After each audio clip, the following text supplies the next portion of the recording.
বিসমিল্লাহির রহমানির রহিম। আসসালামু আলাইকুম। এখানে আমি একটা মিক্সিং বলে কিমা নিয়ে নিলাম। এটা চিকেন কিমা। আমি হোটেলের রেস্টুরেন্টের স্টাইলে আমি সমোসা প্রয়োজন করে দেখাবো।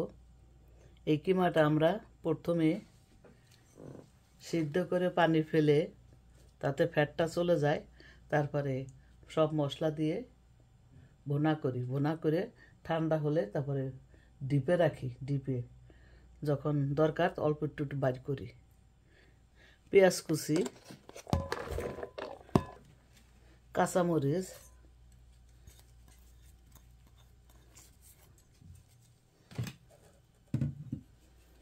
ধনিয়া পাতা,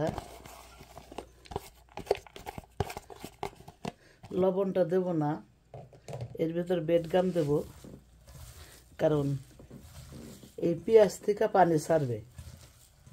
এই কারণেই বেডগাম দিতে হবে, নাই সমোসা নরম হয়ে ভেঙে যাবে।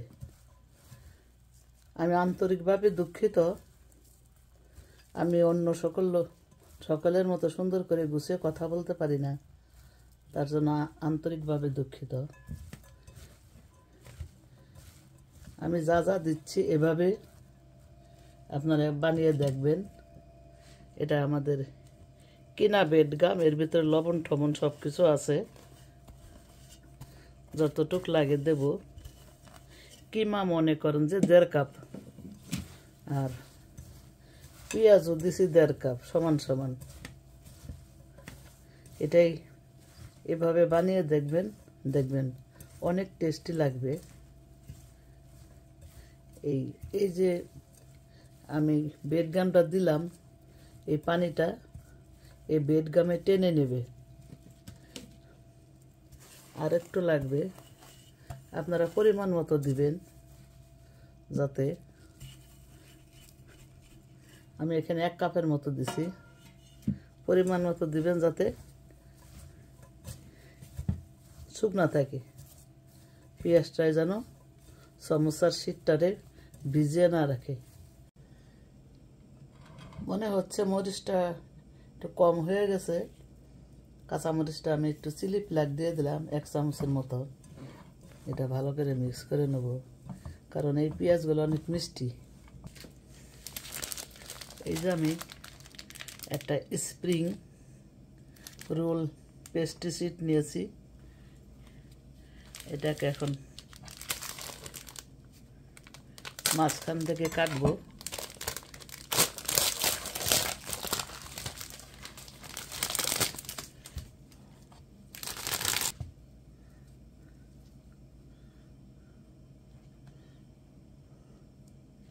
মাঝখান থেকে সমান করে কাটবো।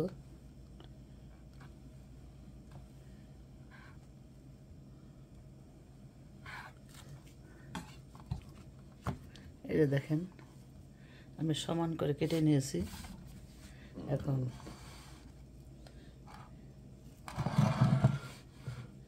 এই শীটটা আমি কভার করে রাখবো একটা তোয়ালে দিয়া, কারণ ড্রাই হয়ে গেলে বানাইতে সমস্যা। 25টা শীট আছে, এখান থেকে দুইটা করে আমি একসাথে উঠাবো।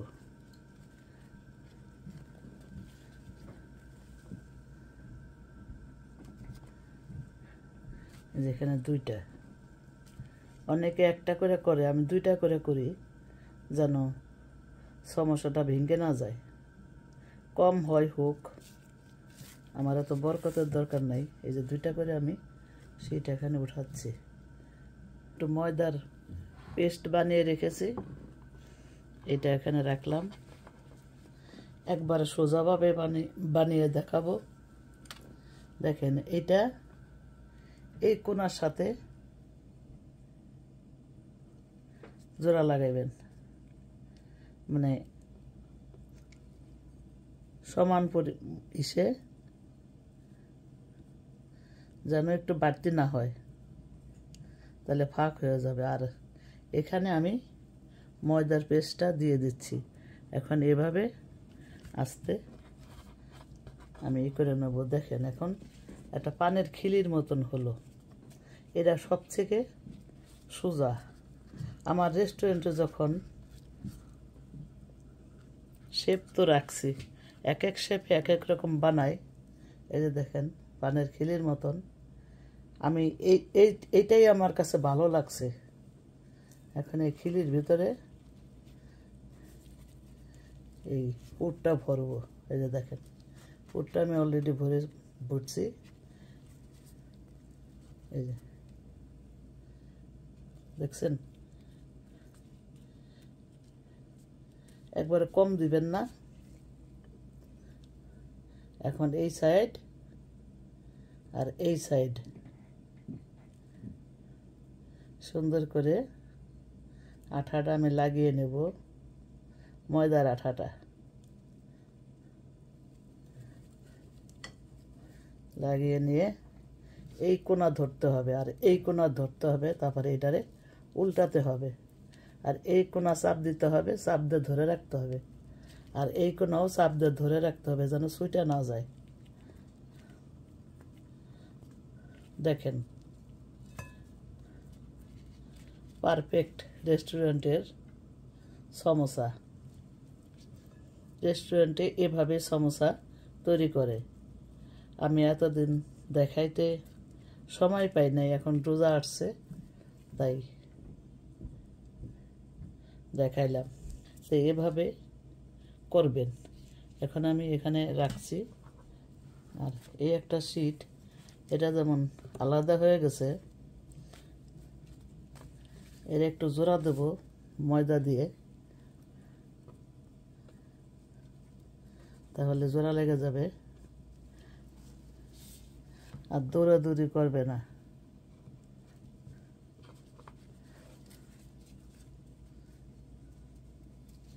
এই যে দিলাম,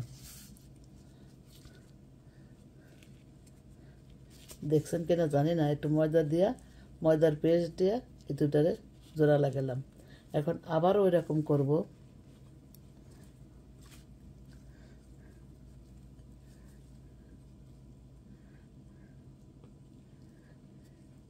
এই কোণা ধরে একেবারে এদিকে নিয়ে আসবা আগের মতন, একবার সমান সমানভাবে আনবেন যেন ছুটে না যায়, চাপ দা ধরবেন। তারপরে এই ময়দার পেস্টটা এই সাইডটা লাগিয়ে দিবেন। এইটা একবার সোজা, এর চেয়ে সোজা সমোসার হতে পারে না, কোনো প্যাঁচ নাই। আমার কাছে এইটাই ভালো লাগছে। এখন পানের খিলির মতন হয়ে গেল, এই কোণাও বন্ধ হয়েছে আর এই কোণে এর সাথে লাগছে। এখন এর ভিতর পুর দিলাম। পুরটা একবারও ভরে দেবেন না, একবারও খালি রাখবেন না, যাতে এই পর্যন্ত থাকে, যেন এভাবে এটা করা যায়। এখন ময়দার পেস্টটা আবার এই চারিদিকে লাগিয়ে নেব, সুন্দর করে লাগাবো যেন খুলে না যায়। বাপেরও সাধ্য নাই যে খুলে যাবে। দেখেন এখন এই কোণা ধরে চাপ দিয়ে এরকম উল্টিয়ে নেব। হয়ে গেল নি হোটেলের রেস্টুরেন্টের সমোসা। এরকম দূরে দূরে রেখে তারপরে ডিপে রেখে দিবেন। আধা ঘন্টা 1 ঘন্টা পরে দেখবেন এই সমোসা শক্ত হয়ে গেছে। যখনই শক্ত হয়ে যাবে তখন কোনো বক্সে বা পলিথিনে ভরে আপনারা রেখে দিতে পারবেন। ডিপেই রাখতে হবে, আর জোড়া লাগার কোনো সম্ভাবনা নাই। যখন ভাজবেন তার 10 মিনিট আগে, যখন খাবেন তখন তার 10 মিনিট আগে বের করে রাখতে হবে। তারপরে তেলটা অনেক গরম করবেন, গরম করে দিবেন, তারপরে আবার তেলটা কমিয়ে রাখবেন, তারপরে আস্তে আস্তে ভেজে নেবেন। যদি আমার এই রেসিপি আপনাদের ভালো লেগে থাকে, একটুও ভালো লেগে থাকে তাহলে সাবস্ক্রাইব করার অনুরোধ রইল। অনেক বেশি ভালো থাকেন। আসসালামু আলাইকুম। আল্লাহ হাফেজ।